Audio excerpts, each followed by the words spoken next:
Izraeli fitoi. Deri në këtë moment Izraeli nuk ka fituar. Aksi i rezistencës ekziston akoma. Në këtë kuptim. Dritan, nëse do kishim një paqe siç paralajmëron të qëndrueshme, siç paralajmëron Donald Trump, i cili po kërkon edhe çmimin Nobel për paqe. Dhe ja ku e kemi këtu këtë foton, domethënë pak a shumë edhe Rusia kishte deklaruar nëpërmjet zëdhënësit që ne do të lobojmë që Trump ta marrë këtë çmim nëse jemi drejt një paqe të qëndrueshme në linjën e mesme. Si do ta lexoje këtë për linjën e mesme? Çfarë do të prodhonte kjo? Kjo do të prodhonte atë që thash, një kolonizim të ri. Kjo do të institucionalizonte ndarjen e Palestinës dhe ndarjen e Gazës, siç e pam në ato hartat. Do të pra në rast se nuk do të sillte asnjë ndryshim lidhjen e mesme, linja e mesme do të vazhdonte siç ishte, do të sillte ndryshim vetëm në aspektin që Izraeli do të shihej me një sy të ri, pra si një vend paqësor, ndërkohë që Izraeli nuk është vend paqësor, dhe as Shtetet Bashkuara të Amerikës nuk e kanë atë për interesat paqes, e kanë për interesat tyre hegemoniste në këtë territor. Dhe për mendimin tim e gjitha kjo çfarë po ndodh është, pra në rast se të flasim për çështjen paqe në këtë aspekt, pra në këtë mënyrë, se çfarë po ndodh Gazës dhe Palestinës, në mënyrë që ti heq sovranitetin, pra ti nuk do të japësh sovranitet ti shtetit, ndërkohë që ti mundohesh të japësh të shtet, duke deklaruar që ky shtet do të jetë si një shpërblim në rast se sjellja juaj do të jetë në vizionin e pushtuesve. Pra në rast se sjellja e palestinezëve nesër do të jetë brenda vizionit të izraelitëve, atëherë juve do ta merrni shtetin tuaj. Që nuk do jetë më kërcënim për Izraelin. Po, për kërcënim, për çdo të thotë kërcënim për Izraelin. Izraeli thotë nuk e njoh shtetin e Palestinës. Pra kërcënim do të thënë që shteti palestinë nuk do të ekzistojë. Pra kur ti të pranosh që ti mos të ekzistosh më si shtet, pra të ekzistosh në këto enklavat, të cilat nuk mund përbëjnë shtet, atëherë ti je në vizionin e pushtuesit, dhe kur ti je në vizionin e pushtuesit, atëherë unë ty do ta njoh shtetësinë, po pas një lloj sovraniteti. Dhe kjo mënyrë është tepër perverse. E para ti e barazon gjithë genocidin, pra Trumpi po mundohet është një perversitet asimetrik kur ti mundohesh të barazosh genocidin dhe ta barazosh genocidin me pengmarrjen. Pra ta bësh në një nivel genocidi dhe ta çosh te marrja e pengjeve. Pra është thjesht çështje pengjesh, genocidi. Dhe e dyta, ajo çfarë është kryesorja, është që ti heqësh dinjitetin këtyre njerëzve. Pra nuk ka më dinjitet. Ti je i varur totalisht tek ta. Dritan, me që i morëm me radhë Izraelin, Hamasin, Trump çfarë po fiton nga kjo, sepse në rast se mbetemi dhe i rikthehemi asaj që ndodhi në marrëveshjen e parë, domethënë nëse kjo prishet, kjo është një rënim i reputacionit pastaj të Donald Trumpit. Shiko, unë prandaj thash, Trumpi do vazhdoj ta mbaj këtë presionin për arsye se ajo që thoni juve. Në rast se këtu prishet gjithçka, pra në rast se prishet në aspektin shumë jehon kësaj. Thash, në rast se prishet në aspektin që Hamasi pranon pjesën e dytë, fazën e dytë. Po. Automatikisht Trumpi do t'i qëndrojë kësaj për arsye se u mbet reputacioni dhe mori fund reputacioni i Amerikës dhe i Trumpit bashkë me të. Nëse Hamasi pranon çarmatosin, atëherë Trump do bëj presion. Absolutisht do bëj presion. Në këtë aspekt do bëj presion për arsye sepse i duhet Trumpit në këtë mënyrë, siç thash, të vazhdojë të legjitimojë genocidin, të vazhdojë të legjitimojë gjithë pjesën tjetër dhe siç thash po bën një asimetri perverse ku po e barazon, pra pushtuesi po falet, ndërsa i pushtuari po demonizohet. Kjo është e gjitha që po ndodh. Dhe Trumpi do vazhdojë ta mbajë këtë lojë. Në rast se palestinezët do të vinë pas kësaj loje, pra në rast se Hamasi do të vijë pas kësaj loje, në rast se Hamasi nuk i vjen pas kësaj loje, automatikisht Trumpi do i japi dorë të lirë Izraelit për të bërë ato që Izraeli kërkon të bëj. Edhe ka dashur të bëj. Pra në këtë aspekt, Trumpi në këtë moment është duke vepruar thjesht mbi çështje egoiste. Pra nuk ka asnjë lloj interesi tjetër, pra në aspekti i Trumpit nuk ka ndonjë aspekt tjetër. Është thjesht çështje egoiste e tij dhe në këtë çështje egoiste të tij normalisht që ka edhe aktorë të tjerë të jashtëm dhe të brendshëm të cilët mundohen të përfitojnë nga ky egoizëm i Trumpit. Nëse rifillon sërish të Dritan, nëse nuk arrihet paqja, çfarë lindje mesme? Do të keni gjë parasysh për paqen, nuk ka paqe në lindjen mesme derisa atje të ekzistojnë që palestinezët të jetojnë të lirë në tokën e tyre. Unë nuk mendoj që jemi në fazën, në pikën që tashmë ti mund të bësh dy shtete. Ideja e dy shteteve për mua është e humbur dhe e mbaruar, për arsye se ti ke Palestina, edhe në rast se sot njihen dy shtete, pra në rast se nuk i ka jepen territoret deri në 67-ën, sipas marrëveshjes së 67-s, që është përcaktuar nga OKB-ja, në këto territori që është sot Palestina nuk mund të funksionojë si shtet, sepse është i ndarë në 4-5 enklava. E qartë. Dhe këto 4-5 enklava nuk kanë lidhje territoriale me njëra tjetrën. Pra ti nuk mund të funksionosh në një shtet i cili nuk ka lidhje territoriale me njëri tjetrin, dhe ndërkohë që për të kaluar nga njëri shtet në tjetër, duhet të kalosh në territorin e një shteti tjetër, në të cilin nuk pranon të njohit ty. Pra ti nuk ke mundësi ti kontrollosh veprimtarinë tënde në këto shtete. Pra ky shtet është jo funksional. Edhe në rast se ky të jepet. Nuk ka asnjë mundësi funksionimi ky shtet. Prandaj vetmja mënyrë është zgjidhja me një shtet të vetëm. Një shtet i vetëm. Drejt asaj po thua. E vetmja zgjidhje për paqe është, ja shikoni, sot është kjo. Kjo është sot, 2020-ën, kjo është edhe më. Kjo është sot. Pra shikoni, Bregu Perëndimor si është i ndarë. Dhe juve thoni nesër që do kemi dy shteti Palestinës. Si mund të funksionojë shteti Palestinës me një pjesë tu, një pjesë tu, një pjesë tu, një pjesë tu, një pjesë tu, kur është e gjitha, pra nuk ka kontroll dhe nuk ka shtrirje të njëjtë territoriale. Në momentin që ti nuk ke shtrirje të njëjtë territoriale në shtetin, ky shtet është jo funksional dhe nuk funksionon më. Pra, ideja e dy shteteve është mashtrim. Ideja që Trumpi po përdor dhe të gjithë po përdorin për dy shtete, për një shtet palestinez është mashtrim. Edhe Hamasi e thot për shtetin palestinez. Po edhe Hamasi është duke mashtruar vetveten. Pra nuk e ka kuptuar akoma që ky shtet palestinez nuk mund të funksionojë kurrë. Nuk ka asnjë lloj funksionimi. E vetmja mënyrë disfunksional për shkak se është i nuk ke vazhdimsi territoriale, je i fragmentuar. Nuk ke kontroll mbi territoret e tua. Atëherë si do ta kontrollosh? Këtu ta kontrolloj Hamasi, këtu ta kontrolloj Xhihadi Islami, këtu ta kontrolloj Fatau, pra kush ti kontrollon? Secili do krijoj feudin e vet. Dhe ky shtet është jo funksional. Po, e qartë. Pra nuk kemi shtet funksional. Në këtë aspekt janë të gabuar gjitha palët, edhe Hamasi bashkë me ta, është i gabuar. E vetmja gjë që këtu duhet të funksionojë, është një shtet i vetëm. Ndash quaj Izrael, ndash quaj Palestinë. Po është një shtet multietnik ku të gjithë që jetojnë kanë të drejtat barabarta. Sot palestinezët që jetojnë në Izrael nuk kanë të drejtat barabarta. Shifen si dorë 2 dorë 3, pas kanë asnjë të drejtë. E qartë. Pra në momentin që të gjitha palët do jetojnë në një shtet, t'ja vëmë emrin si të duash atij shteti. Pra ti je një shtet multietnik, me të drejta multietnike, me parlament multietnik, pra një parlament multietnik që ti mos japësh sepse nga ana demografike palestinezët janë më shumë se sa izraelitët. Sot janë pothuajse të barabartë, 7 me 7 milionë e gjysmë, pra 7 milionë izraelit, 7 milionë e gjysmë palestinez brenda këtij territori, ndërkohë që palestinezët shkojnë diku rreth 15 milionë sepse janë refugjatët e ikur që lëdon në Jordani, në Siri, në Leban, rreth e përqarkët e në Egjipt. Por vetëm brenda këtij territori dhe nga ana demografike palestinezët rriten më shpejt se sa rriten izraelitët. Dhe në rast se do të kemi vetëm një shtet unik, pra jo shtet federal, në aspektin e shtet, jo shtet multietnik, të konsideruar multietnik në kushtetut, brenda 2 dekadash palestinezët e marrin nën kontroll të shtet sepse rriten demografikisht. Dhe me rritje demografike, automatikisht këta marrin në kontrollin e qeverisë dhe kontrollin e homogenitetin. Absolutisht. Pra në rast se ti e përcakton që sado që të rritet popullata në mënyrë demografike, secili do të ketë përfaqësi të barazuar ose përfaqësi tjetër në parlament, atëherë ti ruan qëndësinë e këtij shteti dhe nuk e ndryshon nesër strukturën e këtij shteti. Dhe mbetet një shtet multietnik ku të gjithë kanë të drejtat barabarta. Pra të gjithë duhet të kenë drejta barabarta. Ky është vetëm zgjidhja dhe vetëm kjo zgjidhje sjell paqe. Jo vetëm në Izrael, por në gjithë lindjen e mesme. Për sa kohë kjo zgjidhje nuk ekziston, çdo gjë tjetër është një mashtrim që nuk ka përcjellë asnjë ditë paqe. Lindja e mesme po thua do vazhdojë të mbetet në kaos.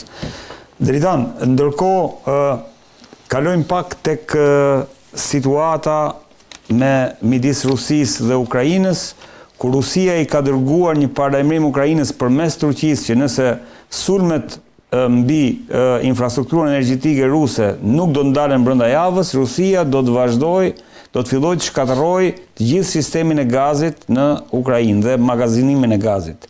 Siç gjithashtu dhe ato që konsiderohen si ndërmarrje të mëdha industriale në Ukrainë. Pra si e lexon këtë, ndërkohë kemi edhe një reagim nga vendet europiane për sa i përket pikërisht shkeljes vijes ajrore nga avionët rus. Vendimi është marrë që do të goditen në rastin më të parë. Si po e shikon aktualisht këtë konflikt, se nuk është se kemi pasur shumë zhvillime. Ti ndajmë. Para ka të bëjë me çështjet e goditjes të objektave të energjisë, të objektivat e energjisë në Ukrainë dhe në Rusi. Para disa ditësh, Zelenski doli dhe kërkonte që Rusia të ndalonte në anën të mënyrë unilaterale goditjet e objekteve të energjisë në Ukrainë. gati para një jave. Po. Dhe pra në mënyrë unilaterale, thoshte, të njëanshme. Kjo do thotë që ata të ndalojnë, ne mos ndalojmë goditjet. Ndërkohë që deklaratë ajo e Trumpit, biseda me Turqinë, me Erdoganin, pra është në këtë që në rast se ata i ndalojnë, ne i ndalojmë. Pra nuk do të jetë unilaterale. Do të jetë dypalshe. Po. Nëse ju vazhdoni, nëse ju vazhdoni, ne do të bëjmë. Dhe vetëm mbrëm, Rusia ka goditur mbi 15 objektiva energjetik në Ukrainë. Dhe nga këto 5 janë hidrocentrale. Deri tani s'kanë qenë goditur drejt? Jo, nuk kanë qenë goditur. Pra, kjo ka ndodhur. Pra, në rast se Ukraina se të heqin dorë nga goditjet e objekteve të energjisë, edhe ata nuk do të godasin objektet e energjisë. Pa ama kapacitetisht në rast se Ukraina godet një rafineri. Siç ka bërë deri tani vazhdimisht. Godet një rafineri në javë. Rusët kanë kapacitete 10 herë më shumë, 20 herë më shumë. Pra i sjellin dëme shumë herë më të mëdha Ukrainës se sa Ukraina mund t'i sjellë Rusisë. E qartë. Pra, këtë aspekt është kjo ndërhyrje e tyre, pra, jo unilaterale, po dypalshe. Ju ndaloni, ne ndalojmë objektet e energjisë dhe në këtë janë në rregull.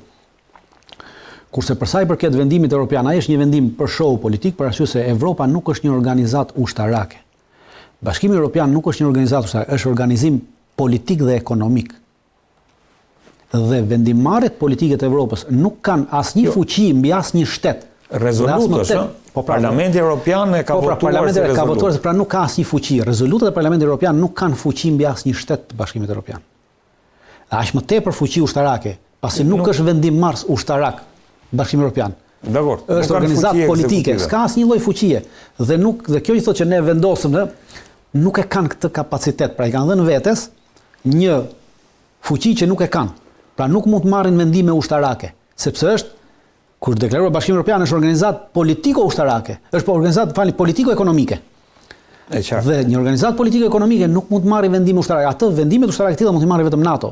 Pra, Komiteti Drejtuesi i NATO-s, kur mlidhet, merr këtë vendim. Ai ka dhënë çdo rezolutë që nxjerr ky komiteti i NATO-s, Komiteti Ekzekutivi i NATO-s që mbledh një herë në vit edhe ata mblidhet ky Parlamenti i NATO-s ku marrin pjesë gjithë, mbledh nga ky mund ta marrë këtë vendim. Pra në momentin që ky e merr, atëherë kjo ka fuqi mbi shtetet e tjera anëtare të NATO-s. Kurse kjo që bën Evropa, kjo është një show politik për treguar vetë, jo është një show politik për treguar që neve po marrim një ndërveprim për të rritur atë idenë që neve po shkojmë drejt një përplasje me Rusinë për të justifikuar çdo lloj budallaki e tyre të brenda, çdo lloj çmenduri e tyre që po ndodh me vendet e tyre brenda. Pse? Sepse sot kjo që po ndodhi po i vjen në ndihmë Francës. Dhe Franca është një nga vendet që nxiste për të miratuar kjo rezolutë, sepse qeveria franceze ra dështoi, pra përveç kryeministrit tashmë dha dorëheqjen edhe ministri i mbrojtjes. Pas kryeministrit, ai i cili bërtiste që në 2022 ishte dole deklaronte që në 2024 ne do shkojmë në Rusi. Sot ai dha dorëheqjen, pra ai që do shkonte në Rusi sot dha dorëheqjen. Dritan, dalim pak tek Kosova, lajmet nga Kosova vijnë për dron që mira dron që vijnë nga Turqia drejt Kosovës, për analistë që shoqërohen apo arrestohen për shkak se dyshohen për agent të Serbisë. Çfarë po ndodh? Sepse këto të gjitha si ngjarje janë ngjarje që vijnë si thua sinjale. Jo, duhet i ndajmë, nuk kanë sinjale. Tensionit. Nuk ka sinjale tensioni. Nuk kanë si sinjal tensioni, janë çështje politike që përdoren për nevoja politike për të treguar patriotizëm. Pra, vim të ajo që thoshte mbreti Oto i Greqisë që streha e fundit e maskarenjve është patriotizmi. Edhe këtu. Streha e fundit pikërisht po përdoret patriotizmi si streha e fundit e maskarenjve. Dronet që do t'i merrte Kosova i ka porositur që vjet. Ka porositur në Turqi dhe këta dronë duhet vinin në 2026. Janë disa mira dronë, diku të 8.000-10.000 dronë duhet jenë. Dhe tashmë i ka marrë këto dronë Turqia, një pjesë më të madhe tyre e ka marrë para kohe nga Turqia dhe e ka marrë pikërisht përpara zgjedhjeve komunale që ka. E qartë. Dhe këtë po e përdor për nevoja politike të brendshme. Pra, neve shikon, ne po fuqizojmë Kosovën, ne jemi ata që fuqizojmë Kosovën, pra çdo lloj gjë e tillë. Lidhet absolutisht është duke sepse kryeministri nuk ka pse ditë dhe ti bënte, ndërkohë që ti ke zgjedhjet pas 2 javësh, pra ti nuk mund të bësh ta përdorësh të. Pra ajo vjen dhe ti e mban. Po, Vučići ka deklaruar... Edhe Vučići është duke përdorur, sepse gjithë kjo vrimtari që po ndodh. Pra këtu Turqia, prandaj thash sepse këtu jemi gjithë, këta janë maskarent, pra. Maskarent janë të lidhur me njëri tjetrin, se nuk kemi vetëm një maskara. Këtu në Ballkan janë maskarent, janë shumë. Janë me shumicë. Dhe gjithë ta maskarent që drejtojnë Ballkanin janë të lidhur me njëri tjetrin. Dhe veprojnë për të mbajtur njëri tjetrin. Albini del edhe bën këtë deklaratë për nevoja politike.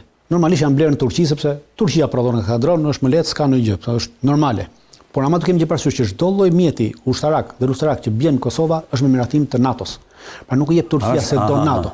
Pa miratimin nga komanda e KFOR-it ti nuk mund futesh as edhe një pistolet në Kosovë. Forcat e sigurisë Kosovës nuk mund të marrin dot as edhe një pistolet pa miratimin nga komanda e KFOR-it. Pra kjo është një vendimarrje e NATO-s, nuk ka të bëjë këtu direkt me Turqinë dhe me Kosovën, se Turqia po bën diçka. Dhe këtë e di shumë mirë, edhe Albin Kurti i cili del edhe shet patriotizëm se neve arritëm këtë. Po. Dhe këtë e di shumë mirë edhe Vučići, që çdo gjë është me vendimarrje të NATO-s dhe të KFOR-it. Por Vučićit po intereson ta përdori për shkak se Vučići ka probleme të brendshme politike dhe tashmë problemet e brendshme politike kërkon të heqë fokusin dhe thotë shiko, problem po bëhet Kosova se ajo parmatoset po merr ca dron, të cilët vetëm në fazën e parë të një sulmi kanë vlerë, më mbrapa s'kan asnjë vlerë, sepse janë FPV dron të vegjël deri 10 kilometra e kanë distancën, pra nuk është një dron i madh, 36 minuta fluturojnë në ajër, pra nuk është se është 36 minuta, 10 kilometra distancë. Pra nuk është se ti do bësh namin me këto. Çfarë bëhet përmes këtyre dritan? Po janë dron kamikaz, të cilët mbajnë deri 5 kg eksploziv dhe ti mund godasësh çdo lloj mjeti, çdo lloj individi, çdo lloj gjë. Deri në 10 kilometra. 38 minuta. Pra, në momentin që dikush ty të hyn në territorin tënd, pra merr një sulm, në rast se hipotetikisht themi nëse Serbia vendos çmendet dhe vendos sulmoj Kosovën. Dhe forcat ushtarake që hyn, pra mjetet e tyre ushtarake mund t'i japi një ndalim me këta dron ti mund t'i ndalosh, pra t'i japësh një ndalim, ka një goditje të parë dhe t'i japësh mundësi forcave tua që të avancojnë, të pozicionohen, bëjnë gjithçka. Pra, për këtë shërben kjo gjë. Kjo është diçka e mirë, nuk është diçka e keqe, është shumë e mirë. Po. Pra duhen jo kaq duhen edhe më shumë, të njëjtën gjë duhet bëjë edhe Shqipëria, pra duhet të blej pafund. Po nuk ka lidhje po thua me një klim. Po nuk ka lidhje me një klim, ka lidhje vetëm me klimën politik, ka lidhje me klimën përplasje Kosovë, sepse KFOR-i ka deklaruar disa herë që nuk kemi ndryshim të nivelit të sigurisë në këtë aspekt. Midis Kosovës dhe Serbisë nuk ka asnjë lëvizje të nivelit të sigurisë. Është ai që ka qenë, nuk ndryshon asgjë. Po, qartë. Pra po përdoret politikisht nga Albin Kurti për nevojat tia politike për zgjedhjet që janë pas 2 javësh, po përdoret kjo e Albin Kurtit politikisht nga Vučići për nevojat tij politike, dhe tashmë prisin se do të përdoret edhe nga ky Ioni politikisht. Vetëm ky po pret rastin, u përdor një herë politikisht, sepse deklarata e Vučićit që bëri Vučići, Ministria jone jashtme pas 15 viteve u kujtua që të jepte një deklaratë, pra ka 15 vite në pushtet, dhe u kujtua pas 15 vite që të bënte një deklaratë për t'i kujtuar Serbisë se Serbia bëri masakra në Kosovë dhe nuk guxoi në gjithë deklaratën e gjatë që bëri në asnjë moment nuk e ka përmendur fjalën genocid. Në asnjë moment. Asgjë. Dhe po e shfrytëzon për të shitur edhe këta këtu një patriotizëm. Gjithë për nevojat brendshme. Gjithë për nevojat të brendshme politike të këtyre maskareve që drejtojnë sot Ballkanin. Dritan, të falenderoj shumë që të kisha si gjithmonë. Ju falenderoj. Ndërkohë regjia do të vazhdojmë sërish me geopolitikën, kam të ftuar Klet Këlliçin dhe Endri Tafanin. Siç ju thash në këtë pjesë e emisionit është bashkuar me mua Klet Këlliçi, pedagog. Klet, kënaqësi që të kam. Faleminderit. Endri Tafani, ekspert i marrëdhënieve ndërkombëtare, politolog. Endri, kënaqësi që të kam. Gjithashtu. Endri, si e lexon le të themi lajmin e madh të paktën që erdhi nga Shtetet e Bashkuara të Amerikës që kemi më në fund një armëpushim për sa i përket fazës së parë të implementimit të planit të Donald Trump. Po, këtu ishim javën e kaluar dhe më duket se e shpreha mendimin tim që isha pro atij plani, apo jo, ishim bashkë në emision kur e thash. Dhe thash që ishte mënyra më e mirë për të zgjidhur çështjen e palestinezëve, të paktën çështjen e paqes tani dhe njëkohësisht të hidhen bazat për më të ardhmen. Ajo që duhet kuptuar, që pak veta e din, është fakti që ky nuk është plan, si thua, i sajuar totalisht nga Trump, po është një plan i Arabisë Saudite. Arabia Saudite e ka propozuar plan të ngjashëm me këto pika që në dhjetor të 2023-shit, që kur filloi konflikti pra, që trupët izraelite sapo ishin futur në Gaza, pas sulmit shtatorit dhe nëntor filloi msymja, në dhjetor Arabia Saudite nxori një plan të ngjashëm me këtë që shikojmë tani. Është propozuar disa herë gjatë vitit 2024 nuk është pranuar nga Hamasi dhe më në fund fare është pranuar nga Hamasi në tetor të 2025-s. Pse Arabia Saudite e do këtë plan, pra e cili selbin e tij ka largimin e Hamasit nga territori i Gazës, ka të bëjë me faktin e asaj që është një histori më e gjatë për sa i përket Gazës. Hamasi është krijuar nga vllazëria muslimane në vitet 80 dhe është krijuar